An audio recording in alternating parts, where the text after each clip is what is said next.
हर हर महादेव, सुप्रभात। चलिए स्टार्ट करते हैं। देखिए हम लोग 16 महाजनपद के बारे में पढ़ रहे थे। कल आपको बताया भी था कि जो 16 महाजनपद है, पहले हमारे पास जन आया, फिर जनपद आया, जनपद से क्या आया, महाजनपद आया। आज महाजनपद से हम कहाँ पहुँचेंगे? साम्राज्य पे, है ना। अब जानते हैं भारत का पहला साम्राज्य कौन सा है? मगध। कौन सा साम्राज्य है? मगध। ठीक है, तो मगध साम्राज्य के बारे में जो है बात करेंगे। लेकिन उसके पहले देखिए कुछ प्रमुख महाजनपद हैं, उनके शासक के बारे में पूछा जाता है। जैसे आप देखें तो हम लोग जो है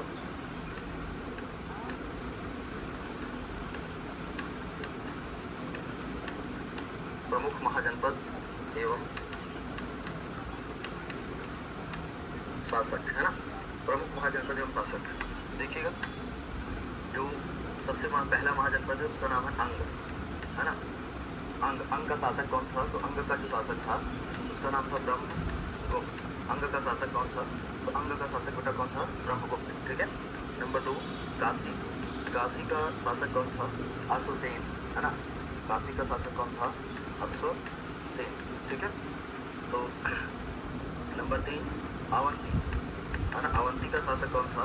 उसका नाम था चंडप्रद्योत, है ना। अवंती के शासक का नाम क्या था? अवंती के शासक का नाम था चंडप्रद्योत, है ना। अवंती के शासक का क्या नाम था? चंडप्रद्योत। ठीक है। गांधार, गांधार के शासक का नाम था पौष्कर सारिन। क्या नाम था? पौष्कर सारिन। ठीक है। देखिए ये शासक है, जो मेन शासक हैं उनके बारे में हमें जानना है ना। अवंती का शासक कौन है? काशी का कौन है? एक शासक और देख लीजिएगा, कोसल। कोसल नरेश कौन है? तो उनका नाम है प्रसेनजीत। कोसल नरेश कौन है? प्रसेनजीत। ठीक है। इसको सभी लोग नोट कर लेंगे, याद कर लेंगे। ठीक है। तो चलिए अंग, अंग की राजधानी कहाँ थी? आप जानते हैं चंपा। शासक कौन था? ब्रह्मगुप्त। काशी की राजधानी कहाँ थी? वाराणसी। शासक कौन है बेटा? अश्वसेन। अवंती, अवंती की राजधानी कहाँ थी? उज्जैन, है ना, मालवा। और इसका शासक कौन है? चंडप्रद्योत, है ना। ये सब महान शासक है, जो मजबूत शासक हैं।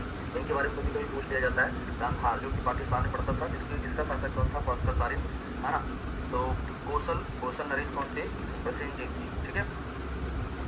कोसल नरेश कौन थे? प्रसेनजीत। देखिए इतने शासक आपको हो गए पूरे। हाँ नमस्कार, गुड मॉर्निंग सभी बच्चे, फटाफट लाइव आ जाएंगे, है ना। हम लोग बिल्कुल टाइम से अपनी क्लास स्टार्ट कर दिए हैं। तो चलिए, मुझे उम्मीद है कल की क्लास आप लोगों ने देखा भी होगा, यूट्यूब वाली। ठीक है। यूट्यूब वाली कल की क्लास आप लोगों ने जरूर देखा होगा, और नहीं देखे हैं तो जरूर देखिएगा जाके। ठीक है। तो चलिए स्टार्ट करते हैं। आदित्य तिवारी, है ना। बात ना करिए आपस में बात नहीं, सिर्फ पढ़ाई पे ध्यान दें, है ना। इसको जरा कमेंट कर दीजिएगा, लिख दिया करिए ना कमेंट में। अंग का शासक कौन है? काशी का कौन है? अवंती का कौन है? गांधार का कौन है? कोसल का कौन है? इसको कमेंट में फटाफट लिख दिया करिए, तो आपको याद हो जाएगा, है ना। बात करने से अच्छा है कि जो यहाँ पे तो सिलेबस जल्दी खत्म कर दीजिए, हमें रिविजन भी करना है। तो रिविजन करते रहिए ना, है। रिविजन करते रहिए, किसने रोका आपको? चलिए, गुड मॉर्निंग। ठीक है, सभी बच्चों को गुड मॉर्निंग, नमस्कार, है ना। हम लोग जो शासक लिखे हैं उनके बारे में देखिए।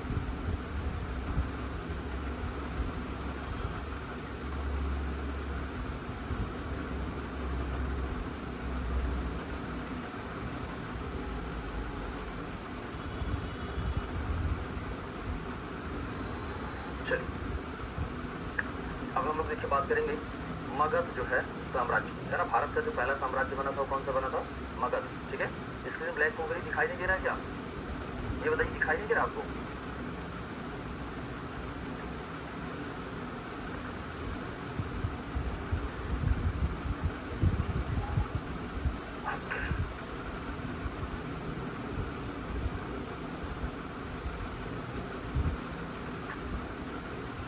सुप्रभात। ठीक है। देखिए मगध महाजनपद, इन सारे महाजनपदों में मगध साम्राज्य, ठीक है। तो देखिए मगध साम्राज्य जो था, ये मगध ही साम्राज्य क्यों बना ना। देखिए मगध जो था ना, ये थोड़ा सा आपको समझा दें। जो मगध था, है ना, इसके साम्राज्य बनने का कारण क्या था ना। मगध के साम्राज्य बनने का कारण क्या था ना। मगध के साम्राज्य बनने का कारण क्या था? तो ध्यान दीजिएगा, जंगल, है ना। मगध के साम्राज्य बनने का कारण क्या था? जंगल, उपजाऊ भूभाग, है ना, उपजाऊ भूभाग। ठीक है। फर्टाइल लैंड, है ना, फॉरेस्ट हो गया, फर्टाइल लैंड हो गया, हाथी हो गया, है ना, हाथी हो गया, और आपका नदी हो गई, है ना, नदी हो गई, है ना, योग्य शासक हो गए, है ना बेटा, योग्य शासक हो गए। तो ये सब मगध के साथ एक साथ था। देखिए जब आप महान बनते हैं ना तो आप महान होते नहीं हैं, परिस्थितियाँ आपको महान बना देती हैं। ठीक है, तो परिस्थितियाँ आपकी जरा भी देखो चल नहीं रहा यार, ये इसमें क्लास चलती नहीं है सही।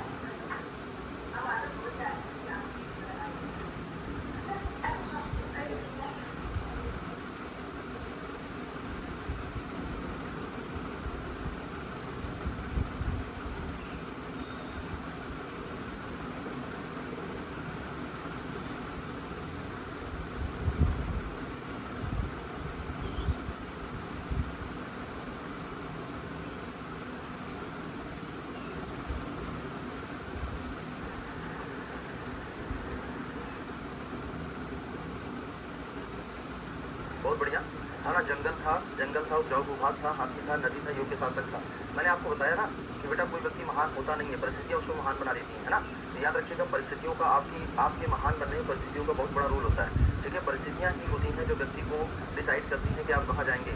ठीक है, तो यहाँ पे याद रखिएगा जो परिस्थितियाँ होती हैं वो बहुत ज़्यादा मायने रखती हैं, और परिस्थितियाँ सभी मगध के फेवर में आ गई थी, इसीलिए जो मगध होगा, है ना, वो आपका क्या बन जाएगा, है ना, साम्राज्य बन जाएगा। साम्राज्य क्या होता है जान लीजिए, जो हमेशा अपनी सीमाओं का लगातार विस्तार करता रहे उसे बेटा क्या बोलते हैं, है ना, जो अपनी लगातार सीमाओं का विस्तार करता है उसे क्या बोलते हैं, साम्राज्य।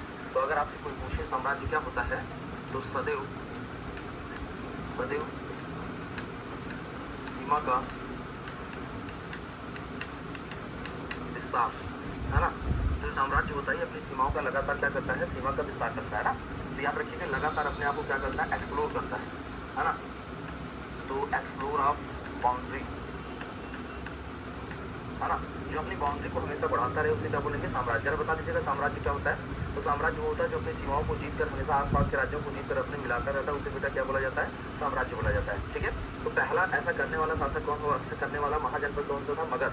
पहले मगध क्या था, महाजनपद था, लेकिन आसपास के सारे महाजनपदों को जीत के आपस में मिला लेगा तो ये क्या बन जाएगा, साम्राज्य बन जाएगा। ठीक है, क्या बन जाता है, साम्राज्य बन जाता है। तो देखिए मगध साम्राज्य के बारे में बात करने जा रहे हैं, है ना। कौन सा साम्राज्य है बेटा, मगध। ठीक है, तो यहाँ पे याद रखिएगा मगध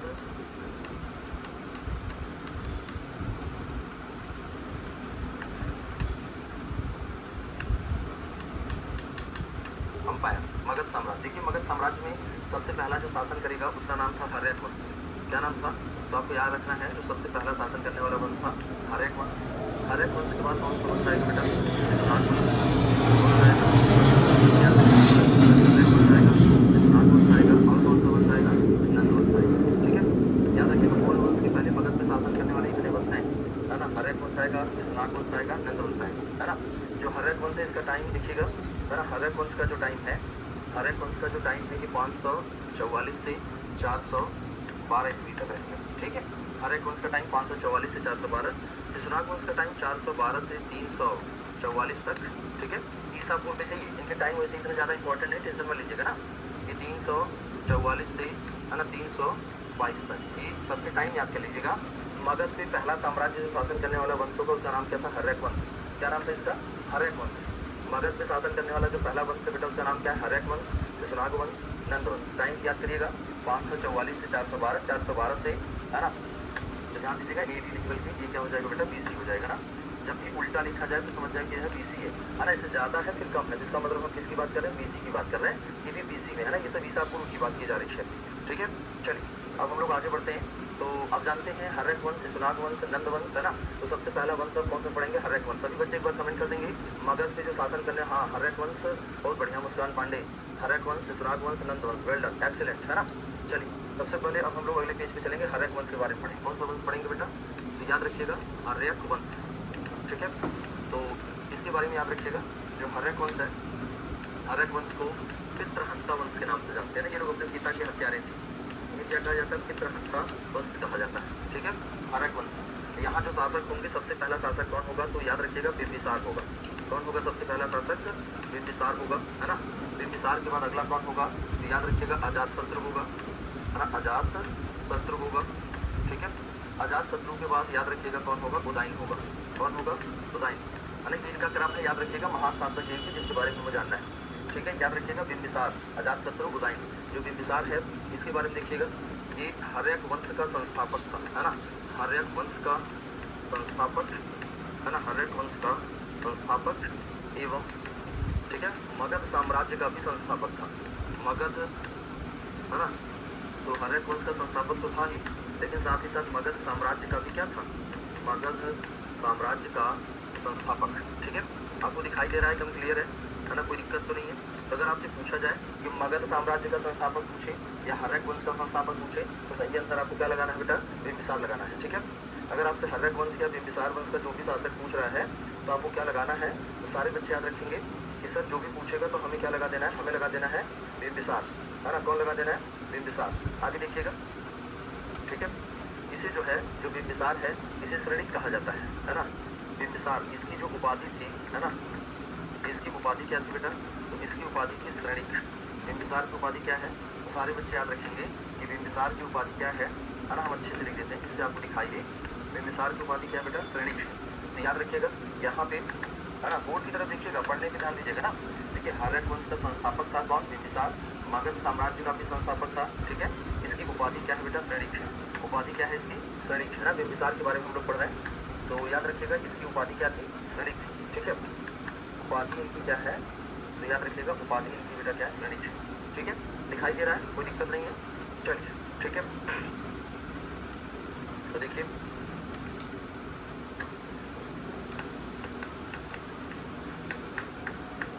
बिंबिसार ने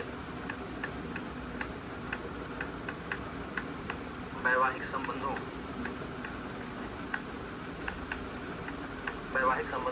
बिंबिसार ने वैवाहिक संबंधों के माध्यम से साम्राज्य विस्तार किया, ठीक है, साम्राज्य विस्तार किया। देखिए आपके पास साम्राज्य विस्तार करने के 2-3 रास्ते होते हैं ना, या तो लड़ाई कर लीजिए या तो विवाह कर लीजिए। तो हमें लगता है लड़ाई करने सही ऑप्शन क्या है, विवाह करना। हालांकि ये सब पहले था, अब तो विवाह करके लोग मार दिए जा रहे हैं ना। तो याद रखिएगा कि आज क्या अपवाद है, लेकिन पहले विवाह करने का मतलब होता है कि हमारे पक्के दोस्त हैं, है ना।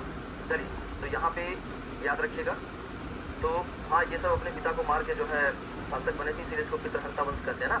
इनका सिलसिला जो है अभी शुरू हो जाएगा, ठीक है। तो सारे बच्चे याद रखेंगे कि वैवाहिक संबंधों के माध्यम से इसने साम्राज्य विस्तार किया था। इसने कितने विवाह किए थे, तो याद रखिएगा विवाह तो इसने कई किए थे, 500 से ज़्यादा इसके पास रानियाँ थी। याद रखिएगा बिंबिसार के बारे में कहा जाता है कि इसके पास टोटल रानियों की संख्या कितनी थी, 500 थी। सोचिए ताबड़तोड़ विवाह किया था, है ना। तो इसने जो है इसने ताबड़तोड़ जो है विवाह करने का प्रयास किया। इसके पास कितनी रानियाँ थी बेटा, 500, ठीक है। हाँ, नाम पे लिख रहे हैं, ठीक है। इसके पास 500 रानियाँ थी, लेकिन जो मुख्य विवाह किया था बेटा वो कितना किया था, 3, है ना। आप हमें देख पा रहे हैं मुख्य विवाह कितना करता है, 3 करता है, ठीक है। चलिए, तो मुख्य विवाह कितना करता है, 3 करता है। जो पहला विवाह इसने किया था, है ना, हम यहाँ पे लिख दे रहे हैं, इधर नीचे कर देंगे। जो पहला विवाह किया था इसने वैशाली के राजा, याद रखिएगा, जो पहला विवाह किया था वैशाली के राजा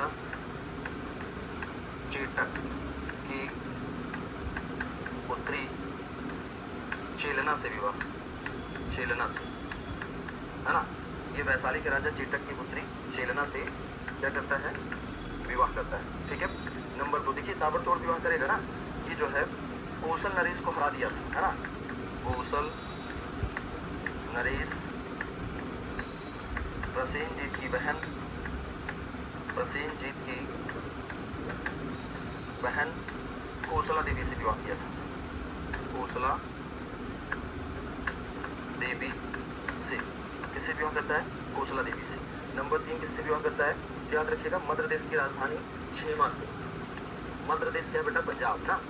मध्य प्रदेश की रानी छेमा से विवाह, है ना। मध्य प्रदेश की राजधानी छेमा से विवाह, ठीक है। मध्य प्रदेश की राजधानी छेमा से विवाह करेगा, ठीक है। चलिए, तो याद रखिएगा यहाँ पे, ठीक है। उनके बारे में आपको याद रखना था और मैंने लिख दिया है। सारे बच्चे ध्यान से देखिएगा, है ना। हम लिखने का बढ़िया प्रयास कर रहे हैं जिससे आपको समझ में आए।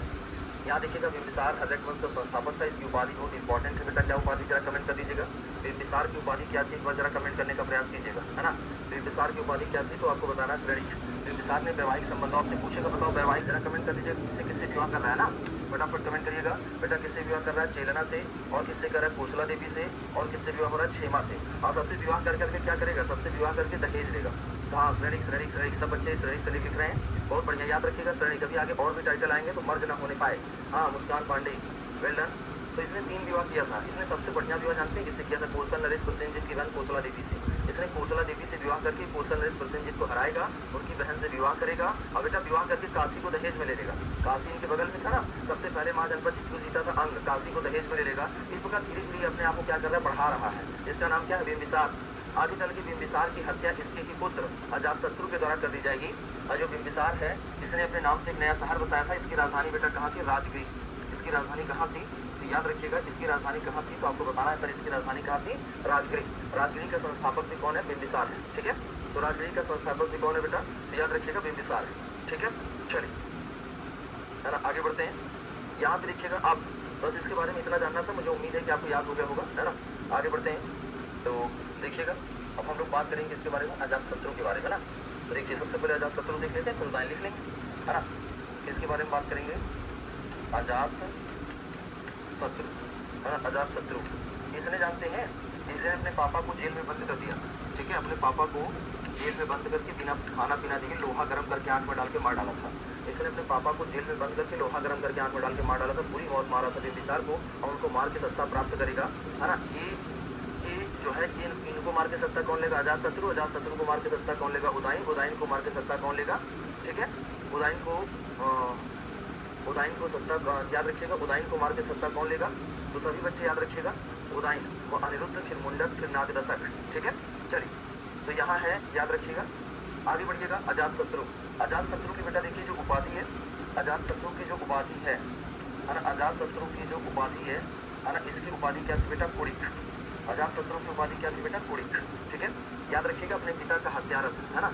ये अपने पिता का क्या था, पिता का हत्यारा था, ठीक है। पिता का हत्यारा था, ठीक है। तो देखिए पिता का हत्यारा था, इसने जो है कौशल नरेश प्रसेनजीत को हरा दिया। अपने मामा को हरा के फिर उनकी बेटी से विवाह करेगा। बहन से विवाह कौन किए थे, पापा। बेटी से विवाह कौन करेगा, अजातशत्रु। इनकी जाति बेटा सबकी क्षत्रिय है ना, ये जाति से सब क्या है, क्षत्रिय है। इस चीज को याद रखिएगा, ठीक है। चलिए आगे बढ़ते हैं यहाँ पे। तो चलिए इसने पाटलिपुत्र की नींव डाली थी। इसने जो है पाटलिपुत्र की नींव डाली, है ना। पाटलिपुत्र की नींव डाली थी, ठीक है। पाटलिपुत्र की नींव डालने वाला कौन था, याद रखिएगा, अजातशत्रु। अगर आपसे पूछा जाए जरा कमेंट कर दीजिएगा पाटलिपुत्र की नींव डालने वाला कौन था, तो आपको बताना है सर अजातशत्रु, ठीक है। तो पिता को मार के ही तो बनते थे ना ये। तो चलिए यहाँ पे याद रखिएगा पाटलिपुत्र की नींव डाली थी कौशल नरेश, है ना। कौशल नरेश प्रसेनजीत की बहन, कौशल नरेश प्रसेनजीत की बहन, है ना। कौशल नरेश प्रसेनजीत की बहन ने बेटी से विवाह करेगा। कौशल नरेश प्रसेनजीत की बेटी वजीरा देवी से विवाह करेगा, है ना। वजीरा देवी से विवाह, है ना। वजीरा देवी से क्या करेगा, विवाह करेगा, है ना। याद रखिएगा इनका वैवाहिक संबंध पूछा जाता है। सबसे इंपॉर्टेंट अगर कुछ है तो बेटा याद रखिएगा इसकी उपाधि, है ना। इसकी उपाधि और इसकी उपाधि दोनों में कंफ्यूजन नहीं पालना है। इनकी उपाधि क्या, पिता की उपाधि क्या, श्रेणिक। अजातशत्रु की उपाधि क्या है, कुड़िक। अजातशत्रु ने अपने पिता को जब मार दिया तो इसकी मम्मी मर गई थी, इसीलिए काशी से वापस ले लिया गया था। बाद में इसने देखिए कौशल नरेश प्रसेनजीत अपने मामा को हरा देगा, और हराने के बाद उनकी बेटी कौशल नरेश प्रसेनजीत की बेटी वजीरा देवी से क्या कर लेगा, विवाह कर लेगा, है ना। तो याद रखिएगा जो आपका ये अजातशत्रु है, इसकी सबसे बड़ी सफलता थी, इसने लिच्छवियों को जीत लिया था। किसको जीत लिया था बेटा, लिच्छवियों को जीत लिया था। लिच्छवियों को जीत पाना असंभव जैसा था, लेकिन उस असंभव को संभव बना देगा कौन, तो याद रखिएगा, है ना। असंभव को संभव कौन बनाएगा, अजातशत्रु, है ना। इसके बारे में देखिए यहाँ पे हम लिख रहे हैं, यहाँ पे अजातशत्रु ने, है ना, वैशाली को जीतकर मगध साम्राज्य का अंग बनाया था। मगध साम्राज्य का अंग, तो मगध साम्राज्य का अंग बनाता है ना अजातशत्रु। इसी के टाइम पे बेटा प्रथम बौद्ध इसी के टाइम पे कौन सी बौद्ध संगीति होगी? प्रथम बौद्ध संगीति। ये लोग जो है बौद्ध और जैन दोनों धर्मों को माना करते थे, है ना। यहाँ पे अब देखिएगा, ठीक है। तो ये आपका हो गया अजातशत्रु के बारे में, ठीक है। यहाँ देखिएगा, अब इसके बाद अगला कौन आएगा? उदयन, ठीक है। उदयन के बारे में देखिएगा। उदयन ने अजातशत्रु की हत्या करके सत्ता पाई थी, है ना। सत्ता पाई थी, है ना। हत्या करके सत्ता पाई थी। उदयन की सबसे बड़ी विशेषता क्या है? इसे पाटलिपुत्र का संस्थापक माना जाता है ना। पाटलिपुत्र का ना, इसे पाटलिपुत्र का संस्थापक माना जाता है। कोई बच्चा कमेंट करके बता सकता है पाटलिपुत्र कौन सी नदी के किनारे है? जरा कमेंट करिएगा। ये पाटलिपुत्र का क्या माना जाता है? संस्थापक माना जाता है उदयन। अब पहली बार इसे राजधानी बनाएगा अपन। इसकी राजधानी बेटा कहाँ हो जाएगी? तो आपको याद रखना है सर, इसकी राजधानी कहाँ हो जाएगी? पाटलिपुत्र, है ना। इसकी राजधानी कहाँ हो जाएगी? तो आपको याद रखना है पाटलिपुत्र, है ना। इसकी राजधानी कहाँ हो जाएगी? पाटलिपुत्र। याद रखिएगा, उदयन ने अजातशत्रु की हत्या करके सत्ता पाई थी। पाटलिपुत्र का संस्थापक, है ना। पाटलिपुत्र का संस्थापक ये कौन था? उदयन था, है ना। पाटलिपुत्र का संस्थापक कौन था? उदयन था। इसकी राजधानी क्या थी? पाटलिपुत्र थी। इस चीज को याद रखिएगा। अगर आपसे पूछा जाए सर बफरिंग हो रही है, ग्लास ब्लैक हो रही है सर, मौर्य काल में कौन सी बस चलता था? सोनाली सिंह। मौर्य काल में बेटा चांदी का सिक्का चलता था, है ना। तांबे का सिक्का चलता था। स्क्रीन दिखाई नहीं दे रही? सभी बच्चे एक बार कमेंट कर दीजिएगा। सभी बच्चे एक बार कमेंट कर दीजिएगा, दिखाई नहीं दे रहा है क्या?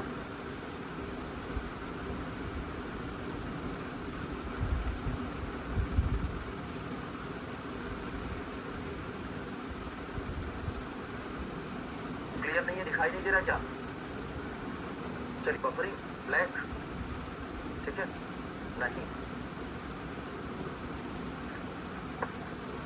नहीं दिखाई नहीं दे रहा है रवि।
चलिए, यहाँ पे याद रखिएगा, उदयन का कोई टाइटल नहीं है वैसा ना, जैसे उन दोनों की टाइटल थी। याद रखिएगा, इसकी राजधानी कहाँ थी बेटा? पाटलिपुत्र। जो उदयन था इसने पहली बार पाटलिपुत्र को राजधानी बनाया था, लेकिन पाटलिपुत्र का न्यू डालने वाला कौन था? अजातशत्रु। अजातशत्रु ने किसको जीता था? सबसे बड़ी विशेषता आपको बताया, अजातशत्रु ने किसको जीत लिया था? वैशाली को जीत लिया था। वैशाली को जीतना लगभग नामुमकिन था। वैशाली 8 गढ़ों का एक संघ हुआ करता था। बाद में इसने अपने मंत्री को भेज के उनके यहाँ फूट डलवाई थी। सबसे पहले उनमें झगड़ा करवाएगा, और झगड़ा करवाने के बाद ही जीत पाया था। याद रखिएगा, अगर आप एक हैं तो नेक है ना। अगर आप एक रहेंगे, यूनाइट रहेंगे, तो आपको कोई हरा ही नहीं पाएगा। इसलिए इनमें सबसे पहले फूट डाला था। उसके बाद उदयन आता है। उदयन के बाद उसका उदयन की हत्या कौन कर देगा? अनिरुद्ध कर देगा। अनिरुद्ध की हत्या कौन कर देगा? मुंडक कर देगा। मुंडक की हत्या कौन कर देगा? नागदशक कर देगा। बारी बारी से इनकी जो है हत्याएं होती रहेंगी। चलिए, यहाँ देखते हैं, है ना। आगे उदयन के बाद क्रमशः, है ना, उसके पुत्र अनिरुद्ध, मुंडक एवं नागदशक ने शासन किया था, है ना। याद रखिएगा, अनिरुद्ध, मुंडक एवं नागदशक, अनिरुद्ध, मुंडक एवं नागदशक ने, है ना, अनिरुद्ध, मुंडक एवं नागदशक ने, ठीक है, शासन किया था।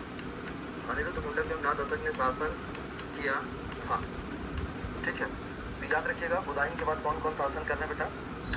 है ना। यहाँ पे याद रखिएगा, उदयन के बाद क्रमशः, है ना, उसके पुत्र, है ना, अनिरुद्ध, मुंडक और कौन? नागदशक। ये अंतिम शासक था, है ना। ये हर्यक वंश का अंतिम शासक था, ठीक है। ये जो है हर्यक वंश का अंतिम शासक। ठीक है बेटा, पहला शासक कौन था? बिंबिसार। अंतिम शासक कौन है? नागदशक। एक चीज यहाँ पे और देख लीजिएगा, जो यहाँ पाटलिपुत्र लिखा है, पाटलिपुत्र का दूसरा नाम क्या है? तो सारे बच्चे याद कर लेंगे पाटलिपुत्र का दूसरा नाम क्या है। तो पाटलिपुत्र का जो दूसरा नाम है ना, याद रखिएगा, पाटलिपुत्र का दूसरा नाम कुसुमपुर है। तो अगर आपसे पाटलिपुत्र बोले, अगर पाटलिपुत्र ना रहे है ना, तो पाटलिपुत्र को कुसुमपुर भी कहा जाता है। को कुसुमपुर भी कहा जाता है। क्या कहा जाता है? कुसुमपुर भी कहा जाता है। तो सारे बच्चे याद रखेंगे पाटलिपुत्र का दूसरा नाम क्या होता था बेटा? कुसुमपुर। तो चाहे कुसुमपुर बोले चाहे पाटलिपुत्र बोले, बात एक ही है। आपको हमने बताया कि अंतिम शासक कौन हुआ करता था? नागदशक। तो सारे रूलर आपको याद हो गए हैं। सबसे पहला रूलर कौन था बेटा? बिंबिसार था। बिंबिसार के बाद अजातशत्रु था। अजातशत्रु के बाद आपका कौन था? उदयन था। उदयन के बाद अनिरुद्ध था। अनिरुद्ध के बाद मुंडक था। मुंडक के बाद नागदशक था। तो जनता इन लोगों से ऊब गई थी ना, फटाफट मर रहे थे, आ रहे थे, जा रहे थे, है ना। तो याद रखिएगा, बाद में इन लोगों से ऊब कर जनता ने अपनी तरफ से एक नया व्यक्ति को शासक बनाया, जिसका नाम था शिशुनाग। क्या नाम था उसका? शिशुनाग। ठीक है, जो जनता ने जिसको शासक बनाया उसका नाम क्या था बेटा? शिशुनाग। तो अब जो शिशुनाग होगा उसने किस वंश की नींव डाली थी? तो आपको याद रखिएगा शिशुनाग वंश की। ठीक है, चलिए, तो सबसे अब हम अगला वंश पढ़ेंगे। अगला वंश कौन सा पढ़ेंगे? शिशुनाग वंश। देखिएगा कौन सा वंश है, तो सारे बच्चे याद रखेंगे शिशुनाग वंश, है ना। कौन सा वंश है? शिशुनाग वंश। ठीक है, इसका टाइम आप जानते हैं, शिशुनाग वंश का टाइम क्या है ना। तो अभी आपको बता ही दिया था जो शिशुनाग वंश है, टाइम तो आप जान ही रहे हैं, है ना। इसके बारे में देखते हैं। देखिए शिशुनाग वंश का जो पहला रूलर बनेगा उसका नाम था शिशुनाग। क्या नाम था बेटा? शिशुनाग, है ना। शिशुनाग, ये जो है शिशुनाग कौन था? ये शिशुनाग वंश का संस्थापक था, है ना। शिशुनाग वंश का संस्थापक था। ठीक है, इसकी दूसरी विशेषता ये थी कि इसने अपनी राजधानी जो है ना, इसने जो है अपनी राजधानी पाटलिपुत्र से चेंज करके कहाँ बना दिया था? वैशाली बना दिया था। इसने अपनी राजधानी कहाँ बना लिया था? तो सारे बच्चे याद रखिएगा, वैशाली बना दिया था। ठीक है, इसकी सबसे बड़ी विशेषता क्या थी ये जान लीजिएगा कि इसने जो है ना, यहाँ याद रखिएगा, इसने शिशुनाग ने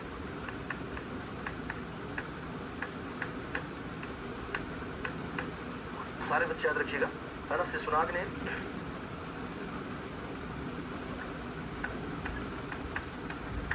अवंती को जीतकर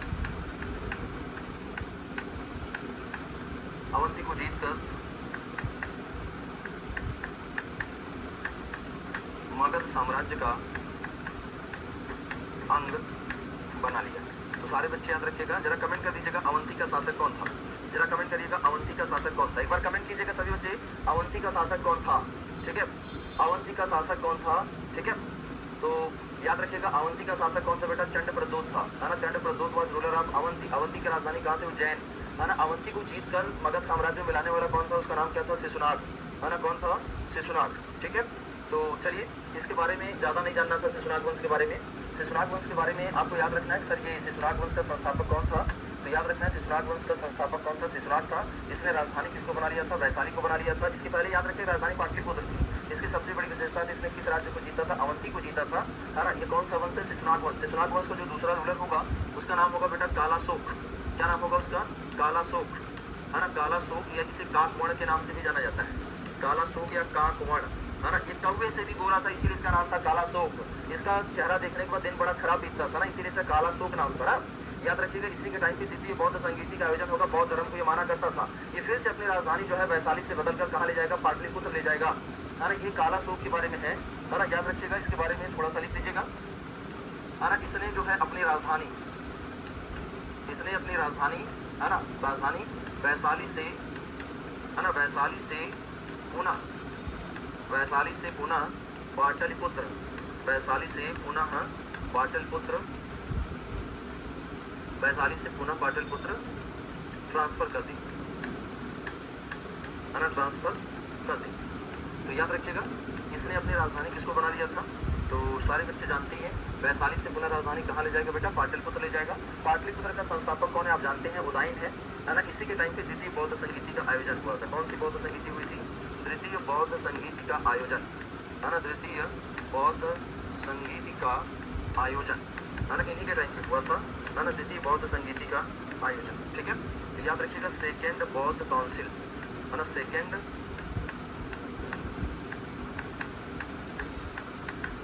बौद्ध काउंसिल है ना, किसके टाइम होता है बेटा, कालाशोक। अब कालाशोक के बाद देखिए जो अगला वंश आएगा हमारे पास वो कौन सा आएगा, नंद वंश आएगा। कौन सा वंश आएगा, नंद वंश आएगा। ठीक है, तो चलिए इसके बारे में देख लेते हैं है ना। कालाशोक, शिशुनाग और कालाशोक इन दोनों के बारे में आप देख लीजिए कौन से वंश का है, शिशुनाग वंश का। शिशुनाग वंश का जो पहला रूलर है उसका नाम क्या है बेटा, शिशुनाग, और जो दूसरा रूलर है उसका नाम क्या है, कालाशोक, है ना। याद रखिएगा, कंफ्यूजन मत पालिएगा। कालाशोक ने राजधानी पाटलिपुत्र को बना लिया था। हमेशा राजधानी पाटलिपुत्र बनेगी, राजधानी कभी चेंज नहीं होगा। ठीक है, तो राजधानी कभी चेंज नहीं होगा, पाटलिपुत्र बनी रहेगी। जबकि पहली बार राजधानी कहाँ थी, राजगिरी, दूसरी बार राजधानी कहाँ बनी, वैशाली, तीसरी बार कहाँ बनी, पाटलिपुत्र। तो ये हमेशा अब राजधानी पाटलिपुत्र बनी रहेगी, आपस में बात मत करिए। चलिए आगे बढ़ते हैं नेक्स्ट। ठीक है, तो आगे बढ़ जाए कालाशोक के बाद। ठीक है, अब देखिएगा अगला जो वंश आएगा कौन सा वंश होगा बेटा, नंद वंश। कौन सा वंश आएगा, नंद वंश। ठीक है, नंद वंश का जरा टाइम लिख दीजिएगा क्या होगा। सारे बच्चे एक बार कमेंट करेंगे नंद वंश का टाइम क्या होगा, जरा कमेंट कीजिएगा नंद वंश का टाइम क्या होगा, है ना। सारे बच्चे कमेंट कर देंगे नंद वंश का समय क्या होगा, जरा कमेंट करिएगा। ठीक है, नंद वंश का समय क्या होगा, जरा कमेंट करिए नंद वंश का टाइम क्या होगा, है ना। कमेंट कर दीजिएगा नंद वंश का टाइम क्या होगा। देखिए नंद वंश में जो शासक होंगे सबसे पहला रूलर कौन होगा, महानंदिन। कौन होगा, महानंदिन।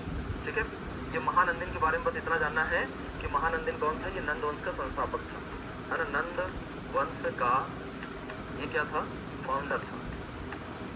नंद वंश का क्या था, फाउंडर था। ठीक है, महानंदिन ये नंद वंश का क्या था, फाउंडर था। ठीक है, उसके बाद अगला रूलर कौन आएगा, महापद्मनंद। कौन आएगा, महापद्मनंद। इसके बारे में देखिएगा ये बहुत महान शासक था। नंद वंश का सबसे महान शासक यही था, महापद्मनंद। ठीक है, तो देखिए नंद वंश का सबसे महान शासक, नंद वंश का सबसे महान शासक। ठीक है, कौन था, महापद्मनंद था। ठीक है, ये गुस्सा बहुत ज्यादा करता था, गुस्सा इसकी खोपड़ी पे रहता था, एकदम नाक पे चढ़ा रहता था, नकचढ़ा टाइप का था ये। ठीक है, इसकी उपाधि देखिए क्या क्या है, इसकी उपाधि क्या है, ये अपने आप को सेकेंड परशुराम कहता था। Very very important, second Parshuram. याद रखिएगा सेकेंड परशुराम कहता था अपने आप को, है ना। उग्रसेन कहता था, है ना, क्या कहता था, तो सारे बच्चे याद रखिएगा सेकेंड परशुराम कहता था, उग्रसेन कहता था अपने आप को। इसका टाइटल क्या था, है ना, अपने आप को। ठीक है, सेकेंड परशुराम बहुत इंपॉर्टेंट नहीं है, सेकेंड परशुराम अपने आप को बन रहा है, और क्या बन रहा है, उग्रसेन बन रहा है ना। इसकी टाइटल देखिए, है ना, सेकेंड परशुराम है, उग्रसेन, सर्व छत्रांतक है। ठीक है, तो याद रखिएगा सर्व छत्रांतक। ठीक है, सर्व छत्रांतक कितने हैं, तो याद रखिएगा सेकेंड परशुराम है, उग्रसेन है, इग्राट है, सर्व छत्रांतक है। ऐसा माना जाता है कि नंद वंश बेटा कौन सा वंश था, शूद्र वंश था ना। नंद वंश कौन सा वंश था, शूद्र वंश था। इसने क्षत्रियों का विनाश करने का कसम खाया था, इसीलिए इसका नाम क्या पड़ गया था, सेकेंड परशुराम, है ना। क्षत्रियों का विनाश करने का कसम खाया था, तो क्षत्रियों का विनाश करने का कसम खाया था महापद्मनंद ने, इसलिए टाइटल क्या पड़ गया, सेकेंड परशुराम। इसके दरबार में जैसे छत्री लाए जाते थे ना, सबसे पहले उनको मार के फेंकवा देता था, उसके बाद बात करता था।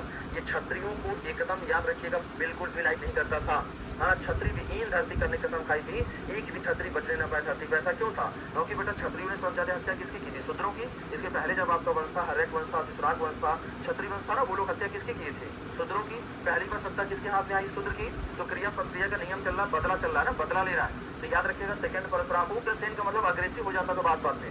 एक राज ये कहता था, एक मैं ही राजा हूँ, मेरे सिवा कोई नहीं है, सर्व छत्रांतक, सभी पे मैं भारी हूँ, मेरा ही सर्व छत्रराज है। ऐसा व्यक्ति कौन था, महापद्मनंद था, है ना। महापद्मनंद बहुत ज्यादा महान था, इसको हरा पाना बहुत मुश्किल था। ठीक है, महापद्मनंद के बारे में एक लाइन देख लीजिएगा, है ना। इसने कलिंग विजय भी किया था। ठीक है, देखिए इसने कलिंग विजय भी किया एवं कलिंग में नहरें भी खुदवाई थी।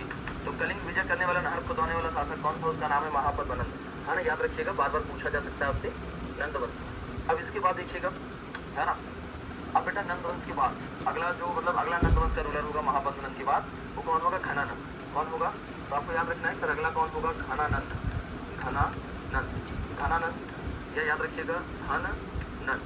ठीक है, घनानंद या धननंद। ठीक है, ये रूलर था, था ना, ये धन का लोभी आदमी था ना, बहुत ज्यादा धन का लोभी था, है ना, धन का लोभी था, लालची था, ठीक है, बहुत ज्यादा लालची था, किसी की इज्जत उज्जत नहीं करता था, ठीक है, धन का लोभी था। और इसकी जो उपाधि थी, है ना, इसकी उपाधि जो थी बेटा, इसकी उपाधि क्या थी, अग्रमीज, है ना, उपाधि क्या थी, तो याद रखिएगा अग्रमीज, है ना। सारे बच्चे इधर देखेंगे, इनकी उपाधि क्या थी बेटा, उग्रसेन, गुस्सा करता था तो उग्रसेन, है ना, जब उग्रसेन इनकी हो गई तो इनकी क्या हो गई, अग्रमीज हो गई ना, क्या उपाधि हो गई थी, अग्रमीज उपाधि हो गई थी। घनानंद धन का लोभी था, इसकी उपाधि क्या थी, अग्रमीज था, है ना। और इसी के शासन काल में, है ना, इसी के काल में भारत पर, इसी के काल में भारत पर, है ना, इसी के काल में भारत पर दारू पीता रहता था, अय्याशी करता था। भारत पर सिकंदर महान का आक्रमण हुआ था, है ना, सिकंदर महान का आक्रमण हुआ था, है ना, सिकंदर महान का आक्रमण हुआ था। तो अगर आपसे पूछा जाए सिकंदर महान का आक्रमण किसके समय हुआ था, जरा कमेंट कर दीजिएगा, है ना, सिकंदर महान का आक्रमण किसके काल में हुआ था, एक बार जरा कमेंट करिएगा, ठीक है। चलिए, तो सिकंदर महान का आक्रमण किसके टाइम हुआ था, सारे बच्चे जानते हैं, ठीक है।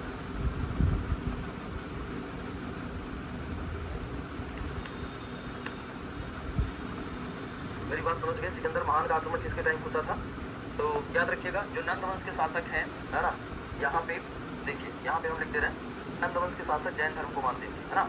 ये जो नंद वंश के शासक हैं ये किसको मानते हैं, तो यहाँ पे देख लीजिएगा, है ना,